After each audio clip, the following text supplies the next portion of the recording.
എനിക്ക് തരൊന്നുമില്ല. ഞാൻ കുറെ കാലമായിട്ട് വാടക തരില്ലല്ലേ. ഹംസാജി ഇവിടെ ഒരു 5 സെന്റ് സ്ഥലം തരാറുന്നു. ഇതോലോ ഇതില് ഇവിടെ ഒരു 5 സെന്റ് സ്ഥലം തരാറുന്നു. നല്ലൊരു മനുഷ്യനാണ്.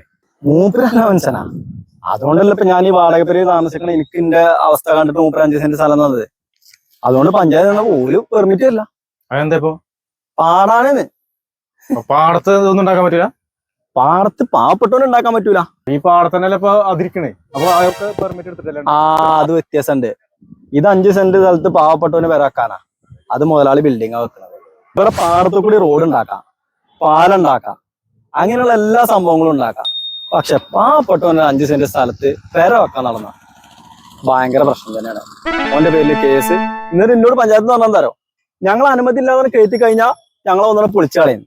ഇതിന് പരിഹാരമൊന്നുമില്ലേ? പരിഹാരം തന്നെ ഓരോന്നിട്ട് പൊളിച്ചു കളയാത്ര പരിഹാരം.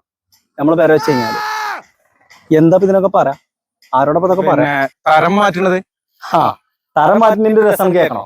തരം മാറ്റാനുള്ള അപേക്ഷ ഞാൻ കൊടുത്തു. ആർഡി ഓഫീസിലും അവിടെ ഒക്കെ തരം മാറ്റാനുള്ള സാധനം ഞാൻ കൊടുത്തു. പക്ഷെ ആളും തരം നോക്കിയിട്ടാണ് തരം മാറ്റി കൊടുക്കുന്നത്. അതായോ അങ്ങനെ ഉണ്ടോ അതില്? അതൊക്കെ എന്തെല്ലാം കളികൾ ഇവിടെ നടക്കണ്ടായിരുന്നു. അപ്പൊ ഇനി കിട്ടിയ സ്ഥലം എന്താ ചെയ്യാറ്? കിട്ടിയ സ്ഥലം ഇപ്പൊ മൂപ്പർക്ക് തന്നെ കൊടുക്കേണ്ടി വരും. അല്ല അപ്പൊ എന്ത് ചെയ്യണം? നമ്മളിപ്പോ ഇത് പെര വെക്കാൻ പറ്റില്ല എന്നുണ്ടെങ്കിൽ ഇപ്പൊ നമ്മള് കയ്യിൽ വെച്ചിട്ട് കാര്യമില്ലല്ലോ. ഇതൊരു കാര്യം ചെയ്തതാ.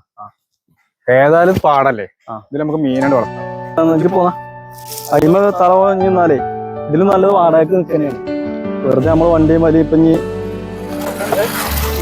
ആ വാടക മാത്രം കൊടുത്താൽ മതിയല്ലോ. അതൊന്നും നോക്കണ്ടല്ലോ.